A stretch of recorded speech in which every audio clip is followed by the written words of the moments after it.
Ledger is a writing podcast and a Spark Notes about economics and RoboCop. I'm your host, Austin Wilson. Today I'm chatting with Ben Clarkson and Matt Bors. They are the co-writers of Justice Warriors, which is a zany action comedy, political and economical farce of a comic book. And it is out today. That's February 21st, a Tuesday of 2023 for anyone who might be listening in the future. If you are listening in the future, the book's out. Go get it. But yeah, the book debuts today. It's a collection of the first 6 issues of Justice Warriors, a full storyline. There's lots of swearing, both in the comic and this podcast episode. So wear headphones to listen and only read the book if you're a super cool kid who's, into dark stuff. It's not super dark, but they're swearing. Matt and Ben and I cover a lot, including the unconventional way they started collaborating on this comic book, whether they worked with full script for each issue, even a disagreement they had over the Bread King. So you got to read their book and then listen to the show to understand what that is about. I'm telling you, it's worth it. I adore the world they created in Justice Warriors. I think it's awesome, and I think you're going to love it too. It's satirical, but it has heart. It's disgusting, but delightfully so. It's really one of the most unique books on the shelves right now, and one that they have big plans for. They cover that in the show as well. Buy the book wherever you can. Visit thebenclarkson.com. There's no second C in Clarkson, CLARKSON.com, or mattbors.substack.com to subscribe to Matt's newsletter. Tell everyone who likes to laugh and maybe who even likes to feel bad about laughing to read this book. It's fantastic. Justice Warriors, out now from Ahoy Comics. As always, check out my website, austinrwilson.com, for my stuff. Like, subscribe, share the show with everyone, do all those things, review it wherever you can. I really want a ton of people to hear the show and listen to the great conversations that I've gotten to have with all these cool creators, and I'm super excited that Matt and Ben are now a part of those creators that I've gotten to talk with. We had an awesome conversation. I could have just continued talking to them for a long time. We talked about a ton of stuff that didn't even make it to the air, and it was just so much fun. But read their book, Justice Warriors, share it with a friend, and have some guilty laughs that you won't feel too guilty about, but you'll think about it a little bit, maybe. The internet sort of fell in love with satire. The Onion obviously played a part into it, and the Nib as well. But for my experience, there's the selection of great satire on the internet is small, and then the selection of sort of like pale irony, like toothless, like, oh, this is satire, that's the majority of the stuff. But your guys' book reads to me like a full-throated, weird phrase, but actual, like, powerful satire, and the ability to tell that story where you're not dialing things back, you are dialing them up. I'm super interested to know how you guys co-wrote this, because there's a ton of stuff in the book. It is packed. I have a list of there's baby formula theft, driverless vehicle deaths, crystal obsessed astrology cults, mental health month themed guns and breast cancer awareness month, police gas, a pop star mayor, gender reveal shootouts, which I really liked, a bread investment / rug pull scam, multiple guns with testicular magazines hanging underneath them, smiley faces and blood. There's a shitload going on in this book, and yet you tell a story. It's not just a shotgun blast of all that stuff on the wall. There's a story. So co-written by both of you. How the hell did you guys co-write this book? Ben, you want to start?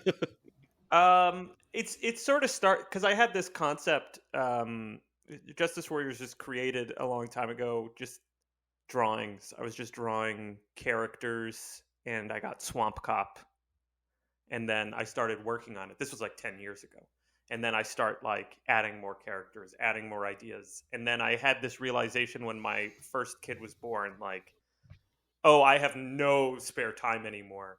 I need to, like, if I'm going to do something with any idea that I've ever had, I have to actually make time for it and pursue it.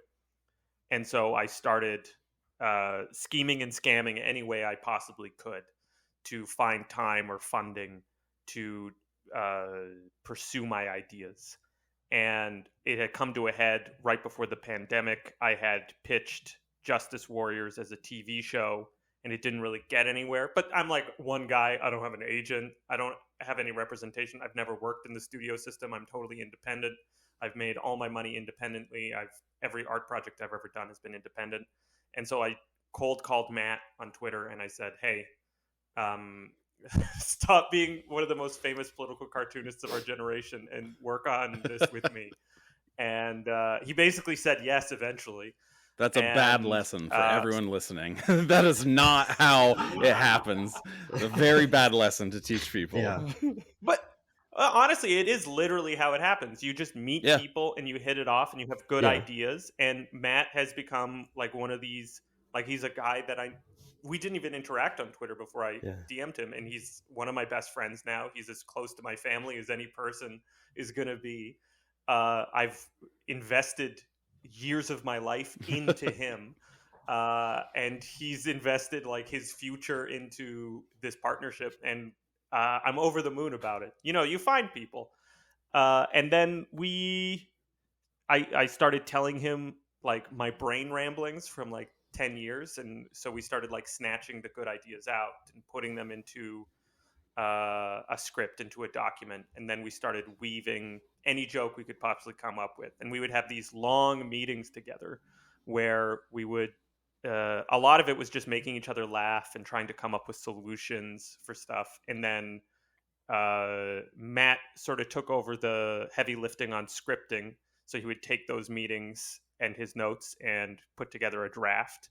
And then we'd go back and forth on it. And then I took over most of the visual side of development after that. So a lot of the gags are just things that I put in because I feel allowed as being one of the co-authors to just change how a scene is directed or change what's going on in the background or to understand the jokes that are happening and then expand on them. So for that script, were you guys using full script? Like breakdown panel by panel or just general page? Panel by panel breakdowns. Though, you know, it's like we're working collaboratively the entire time. So like to start at the end, like Ben said, I mean, he's the artist. He's inserting a lot of visual jokes, background stuff. You know, all the panel descriptions don't describe every single mutant or everything going on. I mean, but, you know, it's just, you know, a riot scene. And then, you know, you look in the background and Ben has drawn, you know, 27 mutants of all different varieties. And one of them has a urinal head signed by R. Mutt. And, you know, so I can't take credit for any of that stuff. But the whole thing is kind of put together very collaboratively. And, you know, to build off, Ben did just show up in my DMs and I didn't even see it the first time, or I looked and then I forgot to get back or something. And then he bugged me again a couple weeks later or something. And I looked at it and I was like, you know, I do like this. This is like really up my alley, you know? And he caught me at a great time because I was looking to get out of political cartooning and into longer form comics, which I had always wanted to do, you know, since I was a kid, and was just feeling like I had completely exhausted everything I can do and say in political cartoons, and wanted to work in a, you know, this is, I mean, in some ways it might be the most political comic on the shelves, but we're also not setting out to do something that's like totally didactic or is like trying to teach the reader a lesson. You know, we're hitting a lot of targets, and that's what's fun about working in fiction and doing particularly a comic as crazy as this, is that, you know, we can throw shots at everybody. And you do. They are there's a lot of targets in there. For the writing process for breaking down that script, because it's 6 issues, around 144 pages, I think. Did you have the entire breakdown for the full story at the beginning, or did you know where you needed to end up? How, because people talk about I'm a plotter or I'm a pantser, like I fly by the seat of my pants. Which would this story fall in either one of those camps? We plotted it all out before we started. You know, I think we both think that way, but particularly because, we have something that we're going for that we want to say, and how it all comes together at the end is important for what we want to say about this world, meaning Justice Warriors, and our own world that we live in. And Ben can talk about this, but he's very film focused and thinks in films and screenplays and stuff. And so I think the idea that you just sort of make it up as you go along is not, it maybe works for some people, but I don't think it's the best way to tell a story and with also intention. it doesn't let me. There's a lot of foreshadowing throughout the book because we knew where we were going to go, and I knew how things were going to read and how things were going to look for the rest of the book. I was able to put, even in the first issue, there's all of these tiny little allusions. There's all these tiny little things that say where the book's going to go in like 120 pages. And I wanted it to have a couple different, and this is something that Matt and I keep wanting to do as we move forward with Justice Warriors, is that we want there to be another layer underneath of it, so that if you do a read through, there's even there are other reads to the story and other reads to the plot and what actually happens. And so that stuff gets hidden throughout the book. There's all these little details about who knows what and where things can go in the background of the panels that I feel can give a lot of value and enjoyment to close readings. Yeah, it feels very cohesive. That was the thing. There are a ton of jokes, and I'm really, really curious how you ended up balancing, because you never get joke fatigue. There's never a point where it's like, okay, I want to get back to the story. It all seems to link up in a way where even the smallest joke, maybe just a visual pun or something in the background even, doesn't detract from the story. Was that refined in those meetings where you guys are just riffing and trying to make each other laugh? Or did you do a lot of editing before Ben started on illustrating? We definitely did a lot of editing. I mean, by the time we turned in a script to Ahoy, I mean, these things were really polished. Like, we're like third drafts. We're doing an outline, then we're drawing up a script, and there was at least a scene or sometimes whole parts of an issue that we were like, we should rewrite this. Or Ben would come back to me and be like, this doesn't work, we got to do this whole new thing. And then I'd be like, oh man, I don't want to change this thing we're doing. But then I'd think about it and be like, no, that's right, like it doesn't make sense the way we're doing it. So we would do a lot of back and forth and a lot of refining, and also just then at the end go through it again and just punch everything up, add new jokes, because after you look at it with fresh eyes a week later, you're like, oh, we can just have this guy say this. We knew we had a extremely high joke per page count. I mean, it's almost every single panel we tried to. Oh yeah, there's a joke in every panel. I would say. To the point where you're like, we're really trying to maximize the art, the jokes, everything. But like you said, I'm glad that comes across that we're trying to do it in service of the story. And I think the benefit is just like the world of Justice Warriors is so crazy that it works. It's a world where an officer has a poop head. So you can kind of do anything. Well, it also helps, I think, that there's a lot of plot. Like, we really actually did struggle to get the plot into the page count. And I think we could have easily had another 2 issues to let some stuff breathe and to put in a couple other ideas that we had. But that's what other series are for. So the plot is moving forward. Some of the reviews we got didn't see that the plot was moving forward, but I feel like the episodic floppies sort of suffered for the larger vision of where we're going for the trade. Yeah, I think I read the first 2 issues in floppies, and then I didn't read any other issues. I don't know that I was necessarily waiting on trade. I was like, I bet I'll interview these guys. I didn't think that.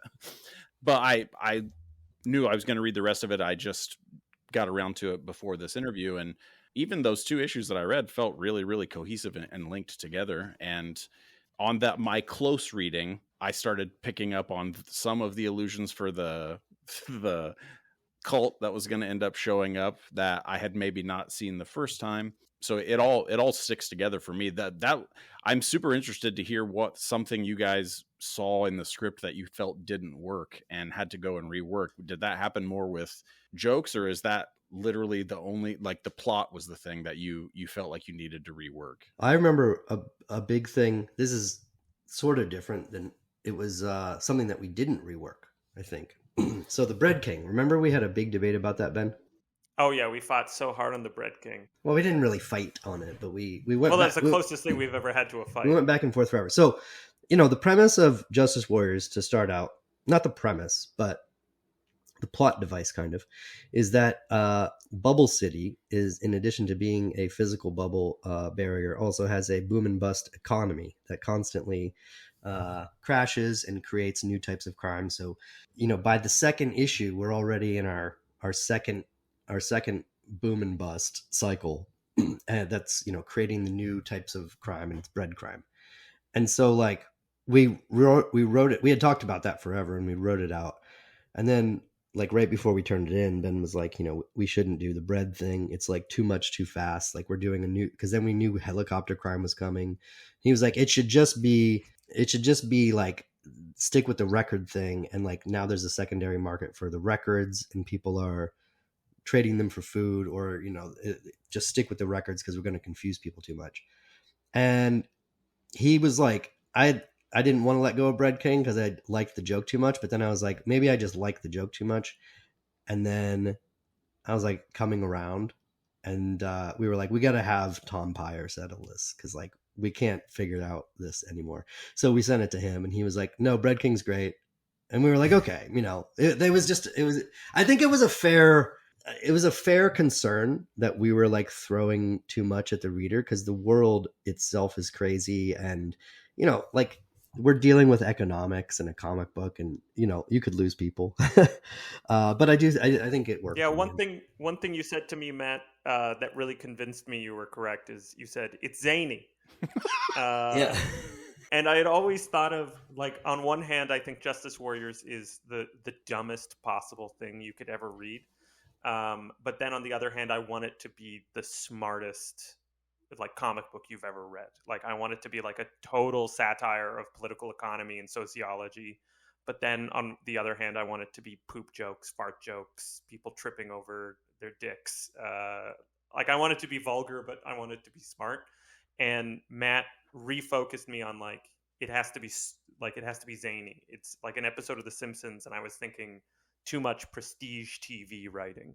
And he was right. He was right to make it more episodic and more monster of the issue, especially at the beginning. Yeah, and we were still figuring out the tone then too. I mean, we did have all the specifics of the plot were figured out, but when you go in the meat of actually writing, and then you see the finished thing, and you're like, okay, well, this idea we had of the Bread King and a whole episode being about this, like, does this actually work? I think it does. I'm glad to say. But I think it does too. And I also think that cross section of I'm reading about economics and I'm reading about, a cop made out of shit. You cross that it works very well, because, well, also, I mean, you guys have already talked about this on interviews on the internet and other places, but like, your plot of baby formula being stolen, and then the real world baby formula shortage and price hikes and all that stuff.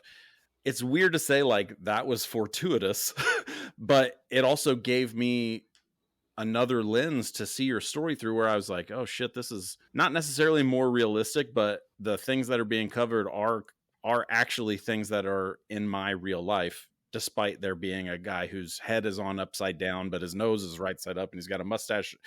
That's one of my favorite mutants, by the way. Well, that was that.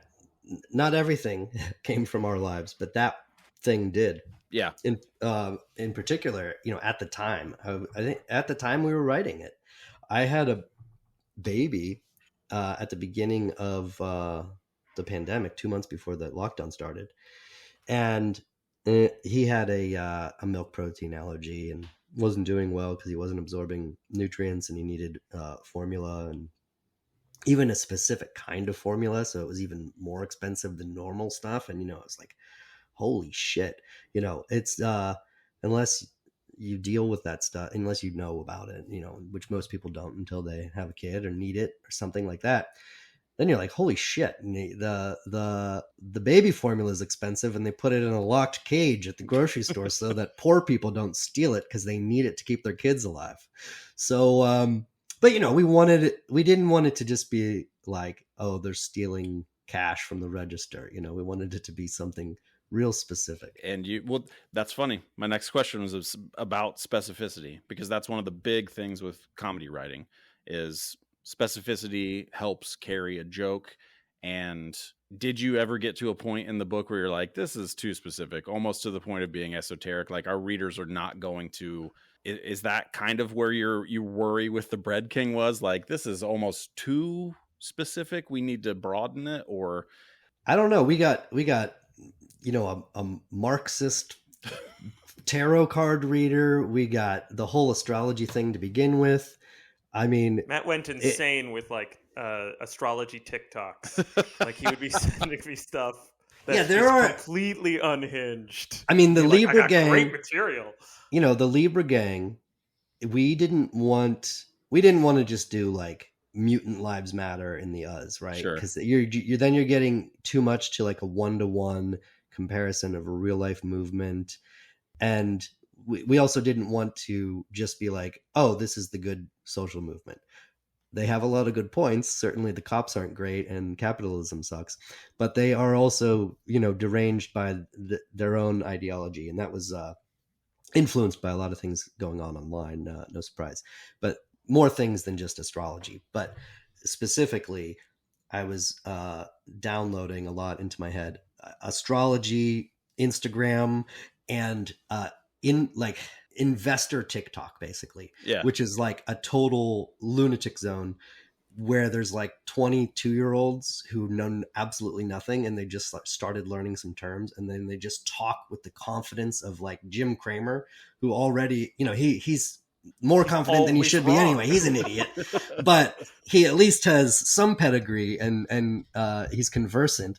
And to investors of TikTok is like a total insanity zone. All of it is. If you just find something about it, like the combination of video, attracts people who like are good with video, and then they start getting attention and then they just, any community you could find, essentially.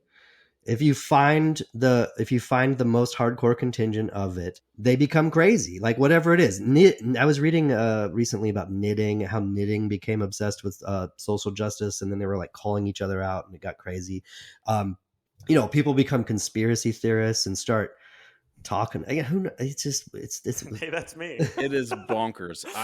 When I'm not doing this stuff, I write for marketing and advertising firms, which I am not super happy about, but it's what I do to make money. Got to make your bread. Yeah. And at the last place that I worked, I had to write some stuff for a personal injury lawyer on TikTok.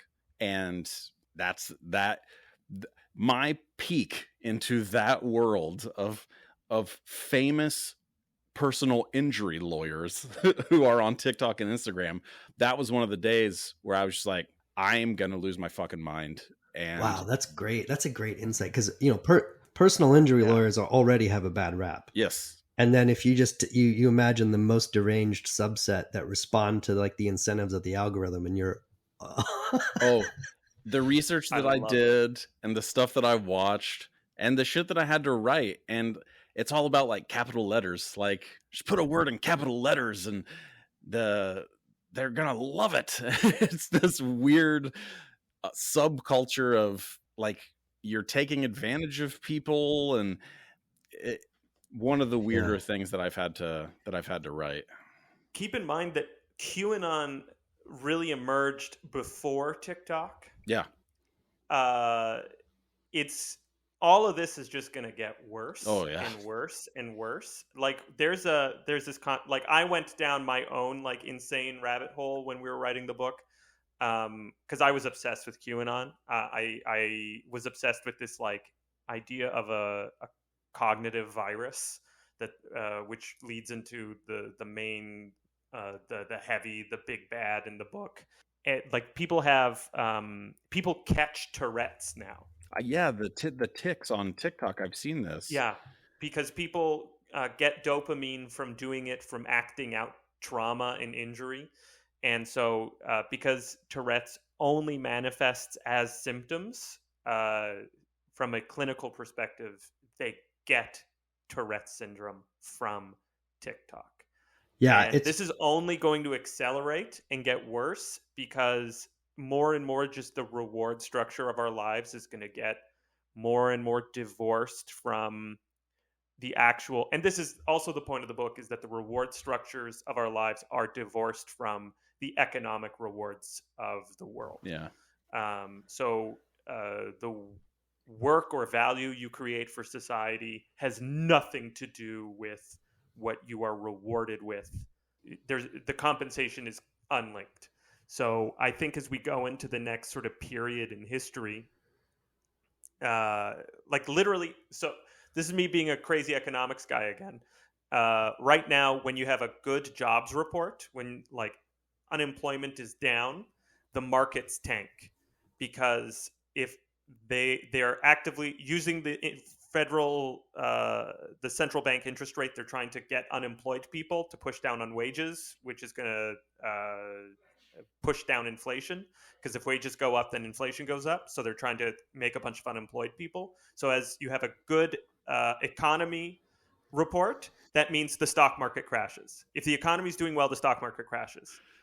What a system. So it's completely unhinged. The stock market is literally just a measurement of how the short-term personal interests of individual investors, rather than a health of the overall economy, because we're basically just packing up the economy and selling it for parts. And every time the economy says like, oh, people are actually like strapping themselves together and working hard, it's like, no, fuck this. Sell. And what's funny is a lot of that, not overtly or necessarily on every page, but you get the sense of that madness in your guys' comic. Yeah. It's what drives the story, and that was always the intention with the book, is to have, because that's part of the overall. I hate using this term, overall ideology of the book. Yeah. Is that the material world is in the driver's seat. The material relationships between people are what decide how people are going to act and behave towards one another, and that all the hysteria is going to emerge from it, and the cops are going to react as a way of protecting the bubble. And that's one of my big questions, was about protagonists and antagonists within your story, because there's at least one pretty clear antagonist for most of the story, the mayor being... Is he a prince and a mayor? I can't remember. Yes. That's what I thought. I wrote down the mayor, the prince, but I was like, did I fuck up? It's intentionally confusing, honestly. Okay. But from my reading, the rest of the characters kind of float back and forth across that line of protagonist and antagonist. And I sort of found myself rooting for characters that I was like, I don't know if I should be rooting for this person to succeed, although sometimes it was a cop who is a literal pile of shit. But I'm super curious about how you approached writing who wanted to get the thing they needed and who was going to stop them from getting the thing, the like basic protagonist antagonist relationship. How did you guys approach that? I think to kind of build on what Ben just said, that we really wanted to do a different kind of story where, a lot of comics, in particular, obviously superhero comics, but a lot of comics and stories in our world, movies, it's a lot about identifying with the protagonists and there being a real through line with their actions and the choices that they make, resulting in, their transformation or the climax of the movie or a lesson that's learned. And I guess the lesson that we want to do in part is, like Ben said, which is that, material conditions govern outcomes more than choices. I mean, you could write the story where Swamp and shit quit and join Libra, but and you could, I mean, you could write it anyway. You could do a full revolution and they win, and then it's good because the cops don't exist anymore. But that's not like the story that we're trying to tell. Like, Right. The system incentivizes bad behavior, and then this isn't to indict you morally, but you work for the TikTok ambulance chaser because you have to. You don't want to. You have to. And this isn't like sympathy for blue lives or something, but people make the decisions they make inside of the system as it exists. So we are not setting out to tell a story of, it was a revolution where in the end it's like, thank God we got rid of the bad mayor and the bad cops. And I do think a lot of people want that kind of stuff now because people want things that they politically agree with, and the world is bad and we want some positive stories, which I don't think is necessarily unilaterally a bad impulse, but it is not the world of Justice Warriors. Yeah, the thing is, even if we had that revolutionary story, like if Swamp and shit saw the error of their ways and aligned their chakras and joined the Libra gang, the bubble still exists. Right. Like they're going to get inside the bubble, and then it's like, okay, now we can't let everyone in. The Uz is far too big to let everyone into the bubble, so you're going to have to erect the walls and keep people out anyway. So what you just had is a changing of the guard. You just had a sudden shock to the ruler, and the same story is going to reproduce itself. And who's going to get a job as a cop in the next issue? Swamp and shit. Well, and it's not choices, it's not individuals, it's the fact that there are literal physical structures that exist that are being protected. Like there's a joke in the first issue, property, you protect it with your life. You protect property with your life. Well, and then something we did intentionally, I won't spoil the end and who is actually behind this, but when the big bad is finally revealed and what's going on behind the whole Libra thing is revealed, they say that they want to be in charge of everything because it's the most logical decision and it protects them to put themselves at the top of the power structure, which is what happens. The logic of power flow, the choices flow from that. And then, you also, something that I'm proud of, but that we do in the end. I'm trying to think about how to word it without giving away, but you see how the members of the Libra are integrated into the system. Yeah. In a way that's just like, I mean, that type of thing happens. Maybe not as closely as we portray it happening, but Bernie's on the budget committee, right? Well, those decisions, the decisions that you have to make where it's like, I'm either going to do this or not eat, or I'm either going to do this and not be able to take care of someone.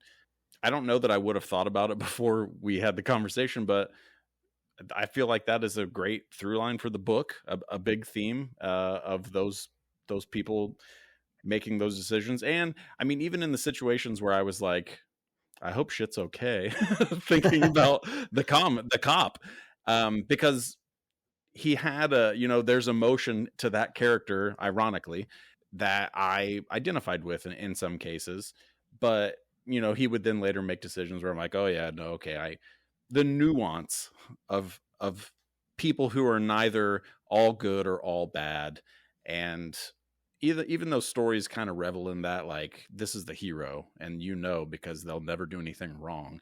I liked that your book gives me the every shade of shit, so to speak. Yeah, I have because this has always been the intention with Justice Warriors for like the decade I was developing it, is that the protagonist is who the camera follows. You end up liking them. You end up liking some part of them, no matter what. And so we didn't really think about the moral things that these characters do because people will find admiration, and people will look for any reason to like the character that the camera is following. And and I had a friend say to me, how do you feel about having these protagonists rather, who are cops and kill innocent people. I'm like, well, I don't feel one way or the other. I don't feel bad.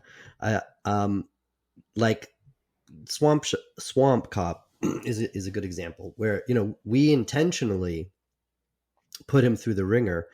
It's a recurring joke. You know, he's basically you know, put in a coma, and I forget everything that we do to him off the top of my Goes head. through You know, PTSD. he's a total mess. Shit now. And you know, unlike like shit has some naivete to him and some likable qualities, so he's maybe like the innocent cop at first, and even though he shoots an innocent mutant, he does so in a manner that's not, you know, he's not like cynically trying to kill them. Whereas Swamp Cop is a jaded, cynical cop who plants evidence and isn't likable. I don't know if people like him or not, but I do think there is. I don't know if it's about relating to him, but there's something about, you know, putting that guy through the total ringer and him being a total mess that it's like, well, everybody knows someone kind of like that, right? Well, I mean, watching him hold his dead partner's body and seeing how that affects him. Like if somebody was like, hey, do you like Swamp Cop? Do you like that character? I would say yes. But if they said like, do I aspire to be like someone like that, or do I idolize them? Like, no. It's a well-written character, and the storyline supports, you know, all the things that happen to Swamp Cop.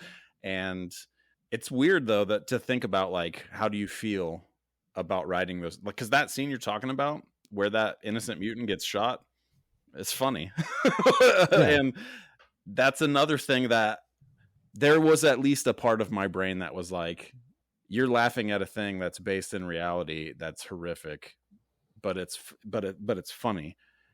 And I guess I'm always worried about battling that. Yeah, well, I think we worried a little bit about how it was going to be received. You know, there's things called justice warriors to begin with. You know, I mean, it's sort of, you know, I think police shootings are a lot more visceral because we watch them happen on videos, and you know, it's particular, like those in particular have incited a large movement against them. But everything, every day, all the stuff we're talking about in the book happens and is horrible at the systemic level, where people are, you know, ground up into paste and discarded, and we're laughing at all of it, not because we think it's good, you know, because of the opposite. I've done satire and political cartoons my whole life, and people have always sort of put this question to me, and like some people have said, you know, I did plenty of cartoons that were about police shootings, and they were about the specific thing that happened and not doing like analogs with it in fiction. And there were people who said, like, you shouldn't do that. Like, these are real people who died. What, their family wouldn't like it. You know, you shouldn't do comics about black people being shot because you're white. You shouldn't be doing abortion comics because you're not a woman, et cetera, et cetera. And I'm just like, well, you know, that's all right that they feel that way, but those people aren't a good audience for political cartoons. A lot of the rest of us enjoy processing the world this way because, you know, what else are you going to do? I mean, you can't, being serious all the time doesn't mean that you're more committed to changing things than someone who isn't, you know what I mean? Yeah. So different take, you know, it's fine if someone doesn't want to read a cop comic where mutants are killed and stuff like that. But I just, it's maybe it's not for everybody, but that's fine. Good stuff there, Matt. I agree. I think there's a couple things. When we watch, any enjoyment we get from watching cop stuff, it's the exact same moral bargain. Because even if watching Lethal Weapon, like at the end of the day, every cop story is shit in Swamp Cop. Like, they are protecting a system that grinds people up for other people's amusement. That's the system we live in.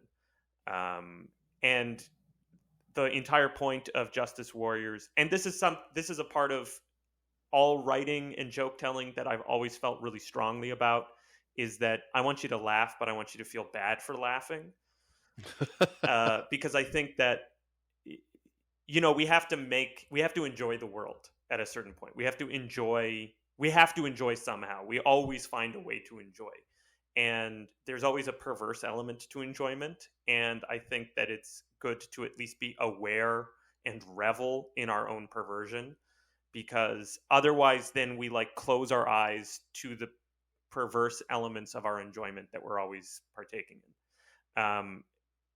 And if you're not aware of the perversion, if you don't have the guilt with the laugh, you can become a monster. I saw someone posting the laughing crying emoji attached to a video of Russian tanks exploding after going over a minefield. And I was like, yes, obviously the war. I hate war. Russians are the aggressor. It's a very complicated situation, but those are human beings who have also been forced by conscription at gunpoint to drive these tanks and then die in fire and shrapnel, and it becomes content. Well, there was a video like that too. There was a guy out in the middle of a field, kind of ducked into a hole, and he was under fire. It was basically the last moments of his life, and it was a Russian, and all these liberal accounts that have Ukrainian flags in their bios and stuff were just sharing this thing, being like, "I bet you don't like this war now, do you, buddy?" And I mean, it's sort of like, you should have gone to prison in Russia and gotten antibiotic-resistant tuberculosis. Russia's committed a lot of crimes in this, and Ukrainian soldiers have committed some too. I mean, war does ugly things to people, and to media, view it through social media has turned some people into ghouls. Yeah, but it's ugly. You find a way of enjoying it. You have to find a way to enjoy it, and by enjoying it without the guilt, you become a monster. This is entirely my point. There's so many things in there. That celebration of death, I think, is one of the things that we use against ourselves, as a way to dehumanize not only others, but almost ourselves. Maybe sometimes we're doing it. We're not doing it purposefully. The first time I ever sort of remember seeing social media as that microscope where it's let's celebrate death is the night that Ben Laden was killed. Oh yeah. And I was on Twitter and I was like, this is really weirdly gross. And that guy, obviously he was a terrorist and killed, thousands of innocent people. But the weird, flag waving celebration that I saw was so unsettling to me. I'll always remember that. I was eating burger in a burger joint, and the bartender was everybody quiet. I mean, it was a loud place. It was a bar burger joint type thing. It was super loud, super crowded. And they cranked up CNN, and it was breaking news. We can report that Osama bin Laden had been killed. It was a scene from a movie. Everybody was yeah. There was they were passing out beers. It was and yeah, I don't got any love for the guy. I don't give a shit. But I was I'm not part of this celebration either. See, that's the weird part for me is it's if somebody would have been are you happy he's dead? I would have been I don't know. I can't say yes and I can't say no, but also I'm not get the face paint out. That's not a reaction in the situation where I'm going to go screaming through the streets in ecstasy. To your point though, Ben, about having to find a way to enjoy life, just life in general, even the darkest shit in life, or else you become a monster. There's one comic. It's just I don't even know if it counts as a comic. It's kind of just a pinup image that I have felt so bad about laughing at that I will not even tell you guys what it is on air. I'll tell you after we're done recording. I was ready. Okay. No, I'll tell you later. But that weird, like, cognitive dissonance where I'm like, oh shit, this is funny, and I'm a piece of shit for laughing at it. There are moments in your guys' comic where that happens to me, but never to the point where I'm like, I shouldn't be reading this. This is dark, because it does hit as satire rather than a celebration of gross death or the deep dark underbelly of humanity. And I think it's pretty impressive that you guys managed to walk that tightrope. Yeah, we didn't really work too hard on it too. Like, you put the camera behind the badge and the reader does a lot of the work. Yeah. Because we are so tied to these concepts. Even if we could all go around and say, like, absolutely there's something wrong with policing. We are so, like, on like a reptile brain level, we're so attached to these ideas that it's really hard to see the monstrosity. Like, the bubble is monstrous in the comic, and I even try to depict it as like a boil, like a parasitic boil on the world. Oh, yeah. That's like trying to suck the world dry. But we also don't articulate any point of hope where that would be eliminated in the book. Like, there's no some person who has like a common sense point of view on how to solve this community's problems. Because I don't think that anyone would agree with what Matt and I agree are the solution. Which is why you should buy Justice Warriors Volume 2. And I think I'm a big dystopia guy, sci-fi guy, and I did a lot of cartoons and like Mad Max Wasteland style stuff, and this is a more futuristic slum tech world. And I guess, what do I want to say? There's a lot of people who say, well, there should be articulations for utopias and and leftist ideas in sci-fi, rather than just saying, like, doing like robot doomsday stuff like Terminator and Matrix. Like, robots are going to kill us, and environment's going to kill us, and cops are going to kill us and stuff. Which I agree that there's space for that. Some authors have done that, famous sci-fi authors in particular, but it's not the world of Justice Warriors. And I don't think it wouldn't feel right or genuine in this world that is so bizarre to present a happy ending. And as we do more of these, I mean, this is the goal. I want people to understand, is that this is not just a one and done book. This is a first launch of a franchise that we see as running as long as we can make this work. I mean, we have quite literally, we have 10 volumes, 10 years essentially of very solid ideas.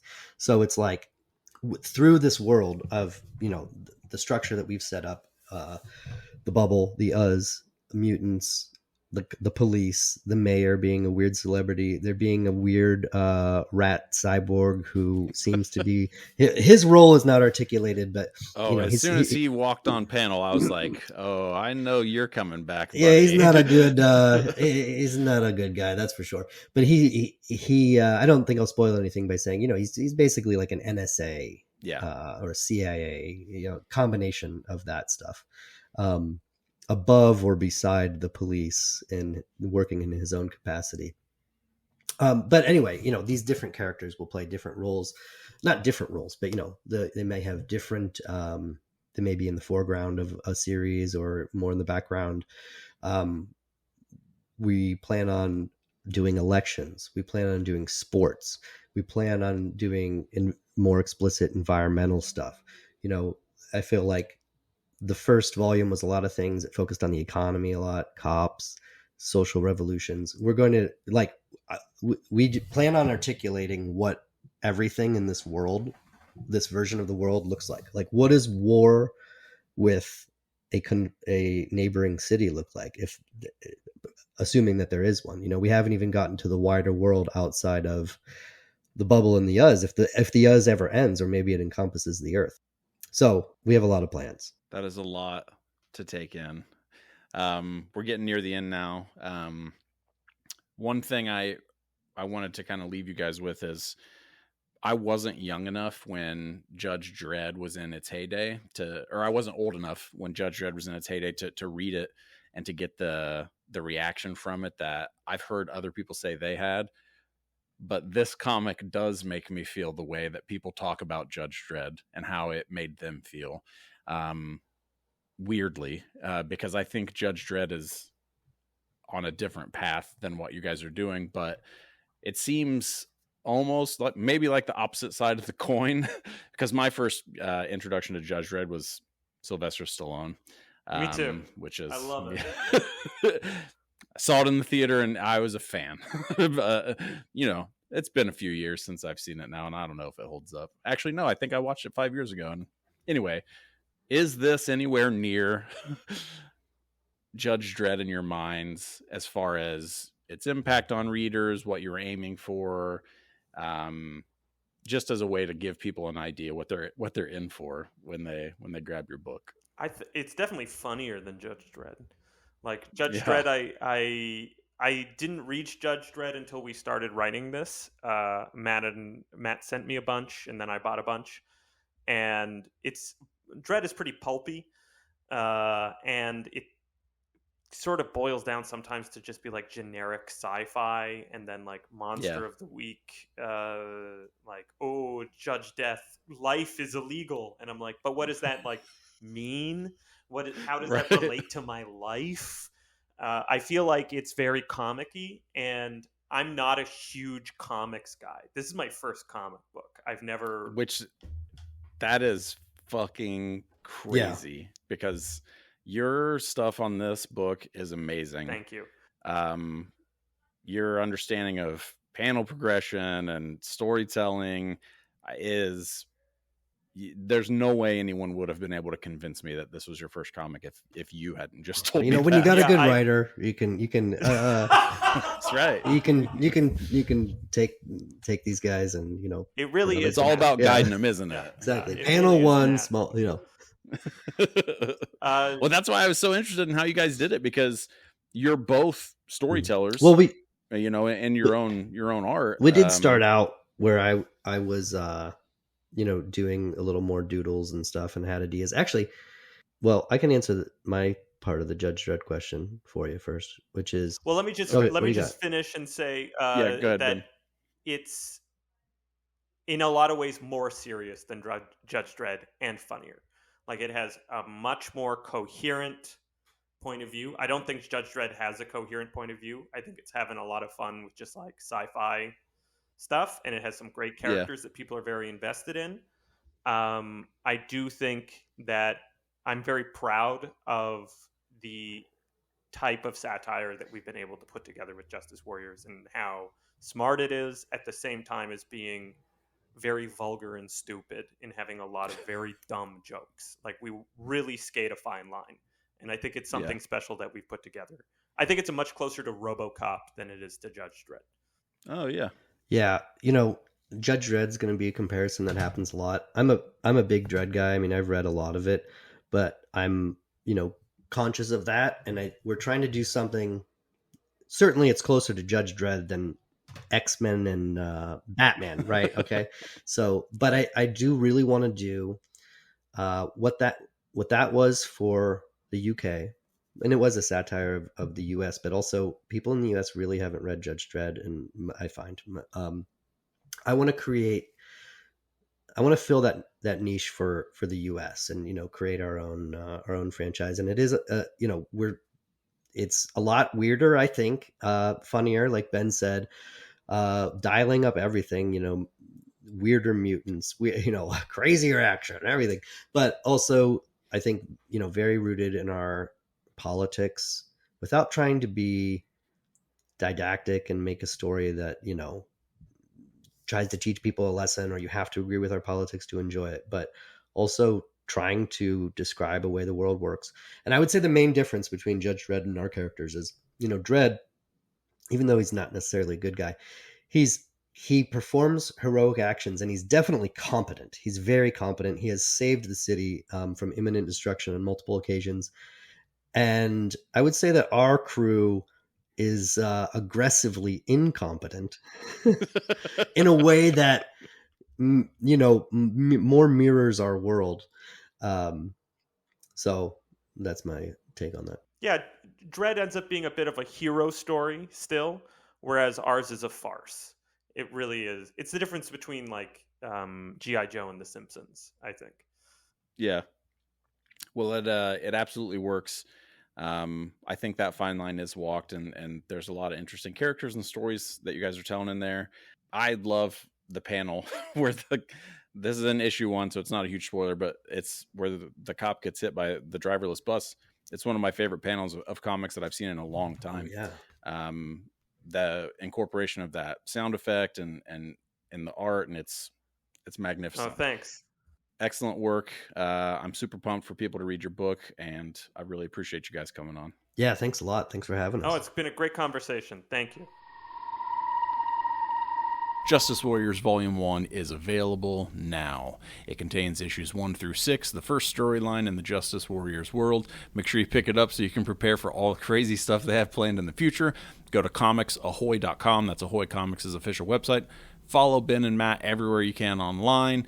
Check my website out, austinrwilson.com, for my writing and links to all my stuff. And yeah, tell other people about the show, and let me know what you thought about this one.